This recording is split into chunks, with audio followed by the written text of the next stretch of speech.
আসসালামু আলাইকুম বন্ধুরা, তোমরা কেমন আছো? আশা করি ভালোই আছো। আমিও ভালো আছি।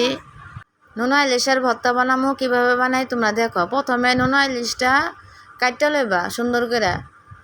কাটার পরে এরা গরম পানি করে লইবা। গরম পানি করে ভালো করে ধুইবা। এর ভিতরে অনেক আবার লবণ থাকে। গরম পানি দিয়ে না ধুইলে লবণ করা লাগে। এবার ধোয়া শেষ, এরপরে পেঁয়াজ মরিচ দিয়ে ভাজবা। পেঁয়াজ মরিচ ভাজবা তেল দিয়া। হ্যাঁ, পেঁয়াজ মরিচ ভাজবা। কাঁচামরিচ আমাকে অল্প আসলে দেখে অল্প দিয়েছি। তোমরা যদি ফাঁকি মরিচ না খাইতে চাও গুঁড়াটা, কাঁচামরিচ বেশি করে দিবা। হলুদ দিবা, একটু মরিচ দিবা, লবণ দিবা না। লবণ দিলে লবণ কটা হয়ে যাবো, কারণ নোনা ইলিশের ভিতরে এমনি লবণ বেশি থাকে। ভালো করে কষায় লইবা। লওয়ার পরে আমি একটু ধনিয়া ফাঁকি দিছি, হালকা একটু লবণ দিছি, যেন লবণ কটা না হয় পেঁয়াজের লিগা। এইটা নোনা ইলিশটা দিয়ে দিলাম, আমি কষাইতেছি। তারপরে হালকা একটু পানি দিয়ে লইবা। পানি দেওয়ার পরে